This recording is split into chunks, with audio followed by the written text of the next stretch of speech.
کہ جب وہ عورت اگر کسی کی بہن ہوتی تو اس کو چھوڑ دیا.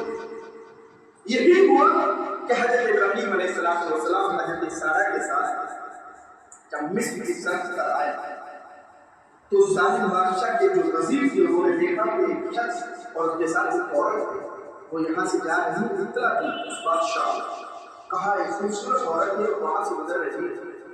تو اس بادشاہ نے حکم دیا وزیروں کو کہا جاؤ اس کو لے کے آؤ. لہذا حضرت ابراہیم علیہ السلام کو پیش کیا گیا. حضرت ابراہیم علیہ السلام سے پوچھا اس بادشاہ نے ظالم بادشاہ کہ تمہارے ساتھ وہ عورت ہے وہ کون ہے؟ حضرت ابراہیم علیہ السلام نے کہا وہ میری بہن ہے. مطلب پوتھی لکھنے کے لیے تین اللہ حضرت ابراہیم علیہ السلام کی زندگی میں تین جھوٹ بولے لیکن وہ جھوٹ اثر نہیں لکھتے ہیں. ایک تو اللہ سطیب میں بیمار ہوں, ایک کہا بلکہ ان کے بڑوں سے پوچھو یہ کام کس نے کیا یہ دو. اور تیسرا یہ حضرت ابراہیم علیہ السلام نے بادشاہ سے کہا یہ میری بہن ہے. یہ کہنے کے بعد پتہ تھی کہ یہ ظالم بادشاہ چھوڑے گا نہیں, اس لیے حضرت ابراہیم علیہ السلام نے کہا یہ میری بہن ہے. لیکن پھر بھی اس کی نیت گڑبڑا گئی اور ادھر آ کے ابراہیم علیہ السلام نے جب وہاں سے محل سے نکلے تو حضرت سارہ سے کہا ہے سارہ مجھے جھٹلا مت دینا, میں نے بادشاہ سے کہا کہ تم میری بہن ہو جو کہ اس روئے زمین پر تیرے اور میرے علاوہ کوئی ایمان لانے والا نہیں. اور اسلامی اعتبار سے بھی ظاہر سی بات ہے ایک مومن مرد اور مومن عورت ایک دوسرے کی بہن ہے. اس اعتبار سے بھی تو حضرت ابراہیم علیہ السلام نے کہا کہ مجھے اس کے سامنے کہیں ایسا نہ ہو تم کچھ اور بتاؤ اور میں جھوٹا بن جاؤں. حضرت سارہ گئی اور حضرت سارہ جیسے گئی تو اس بادشاہ کی نیت پہلے سے خراب تھی.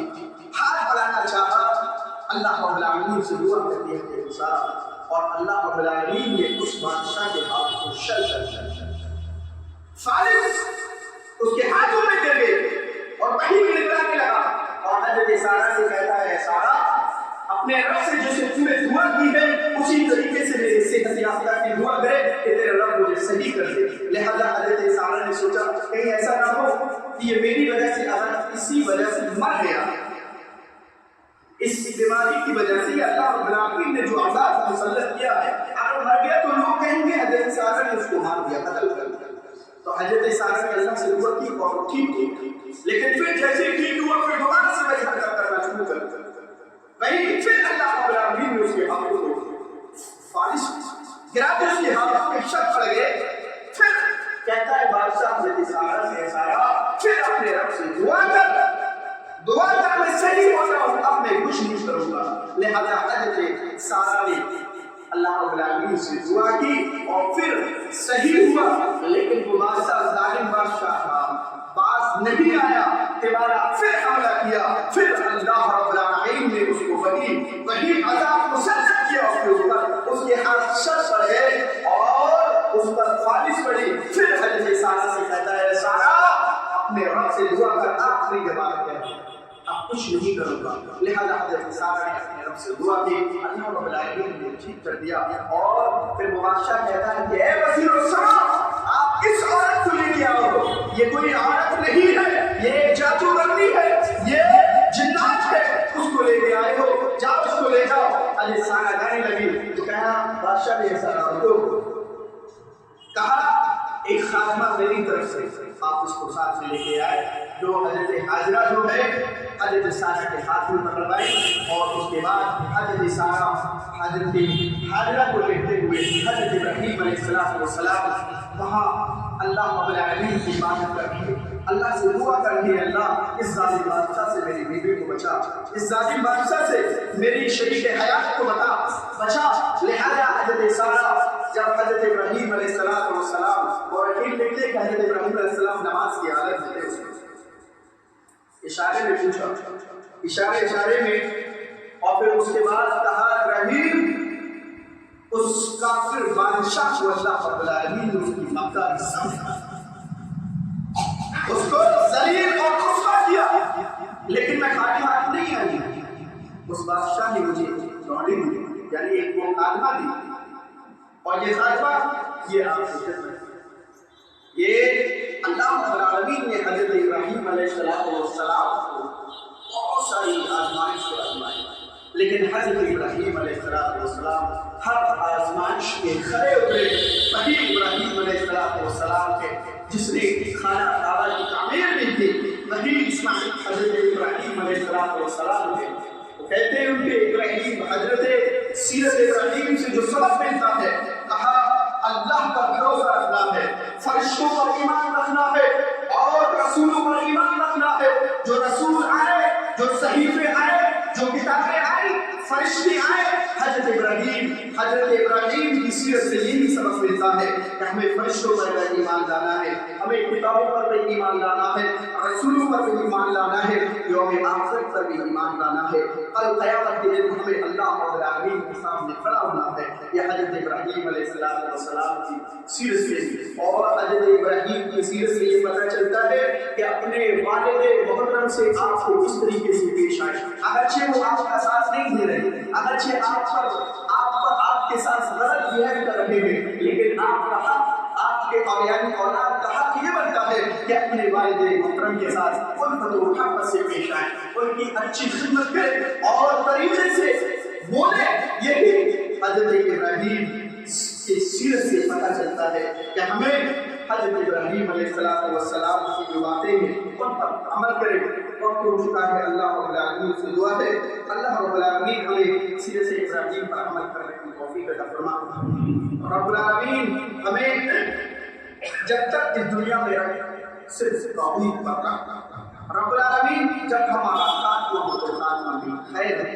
رب العالمین جب ہم اس دنیا سے جائیں، اللہ رب العالمین ہمیں جنت الفردوس میں اعلیٰ سے اعلیٰ مقام عطا فرمائے۔ رب العالمین ہم میں سے جو لوگ اس دنیا سے جا چکے ہیں ان کے قبر و نور سے پوچھتے ہیں۔ رب العالمین ہمیں صوم و صلاۃ کا پابند بنا دے۔ رب العالمین ہم سے جو غلطی اور خطائیں ہوئی ہیں اللہ رب العالمین ہماری خطاؤں کو معاف فرما دے۔ رب العالمین ہم اللہ سے غلام ہیں، رب العالمین ہم سے غلطی ہو سکتی ہے تو غفور رحیم غفار ہے، تو ہماری خطاؤں کو معاف فرما دے۔ وما علینا الا البلاغ۔ السلام علیکم۔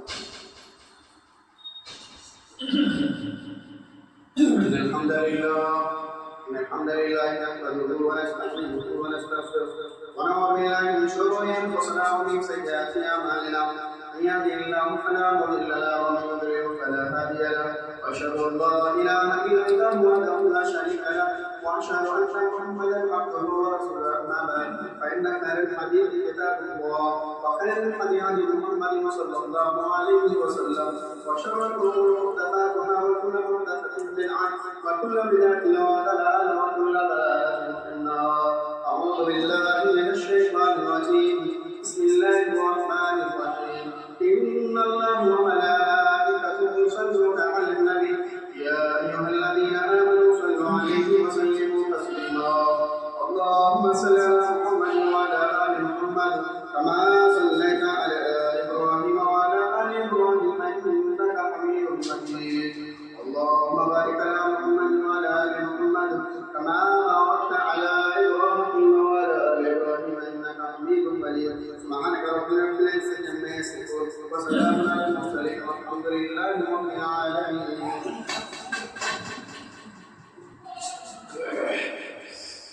الله اكبر الله اكبر.